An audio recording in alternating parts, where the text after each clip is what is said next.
పెట్టడం వల్ల ప్రమాదం జరిగింది. ఇప్పటికి 19 మంది మృతులను గుర్తించడం జరిగింది. మిగతా 19 మంది ఎవరైతే క్షతగాత్రులు ఉన్నారో ప్రభుత్వం ద్వారా వాళ్ళకు చికిత్స అందిస్తున్నాం.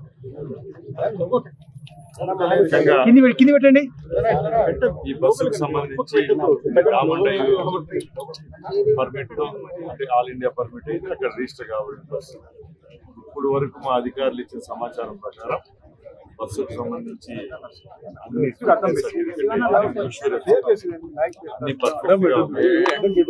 ఇది ఒకటి అనుకుంటున్నాం.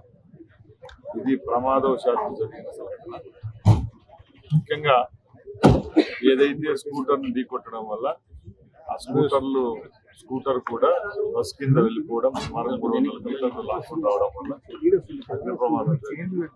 ముఖ్యంగా ఇలాంటి ప్రమాదాల్లో ఎక్కువ నష్టం ఎప్పుడు వాటి నిలుతుందంటే నైట్ టైం జర్నీ చేసే బస్సుల్లోనే ఈ ప్రమాదం ఎక్కువ జరుగుతుంది. ఎందుకంటే అందులో 2.5-3 గంటల గాఢ నిద్రలో ఉండడం వల్ల వీళ్ళందరినీ కూడా రక్షించలేకపోయాం. అది కూడా ఇప్పుడుండే బస్సుల యొక్క డిజైన్ పరిస్థితిని బట్టి కూడా ఆలోచిస్తే నైట్ టైం ట్రాన్స్పోర్ట్ చేసే స్లీపర్ బస్సుల్లో ఎక్కువ ఫ్లేమబుల్ మెటీరియల్స్ ఉంటాయి. లోపల ఉండే బెడ్షీట్స్ అనుకోండి, కర్టన్, కుషనింగ్ ఎక్కువ ఉండడం వల్ల కూడా మంట అనేది ఎక్కువగా వ్యాప్తి చెందడం వల్ల ఈ నష్టపరిస్థితి ఎక్కువగా ఉంది. ఇప్పుడు ఎవరైతే చనిపోయినారో అలాగే ఎవరైతే క్షతగాత్రులు ఉంటారో వాళ్ళు ఏ ట్రాన్స్పోర్ట్ ద్వారా వాళ్ళు ప్రయాణిస్తున్నారో వాళ్ళ ఫోన్ నెంబర్లు అన్ని మా దగ్గర ఉన్నాయి. గౌరవ ముఖ్యమంత్రి గారు ఇప్పుడు దుబాయ్ నుంచి కూడా జస్ట్ ఇప్పుడే అధికారులు అలాగే మంత్రివర్గ సభ్యులతో అందరితో మాట్లాడడం జరిగింది. ఆ కుటుంబాలకు ఎవరికైతే చనిపోయినారో అలాగే క్షతగాత్రులు ఉంటారో వాళ్ళకి ప్రభుత్వం ఆదుకుంటుంది.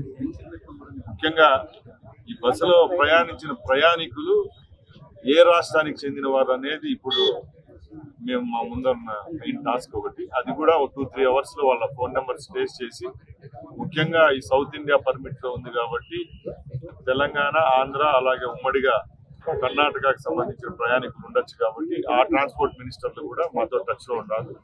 తప్పకుండా దీని మీద ఏ విధంగా ఈ సంఘటన జరిగిందనే దాని విషయంలో మా అధికారులు ముందుకెళ్తున్నారు. గౌరవ ముఖ్యమంత్రి గారి ఆదేశాల మేరకు ఈ ప్రమాదంలో ఎవరైతే గాయపడ్డారో మృతి చెందారో ఆ కుటుంబాలకి ప్రభుత్వం చేదోడు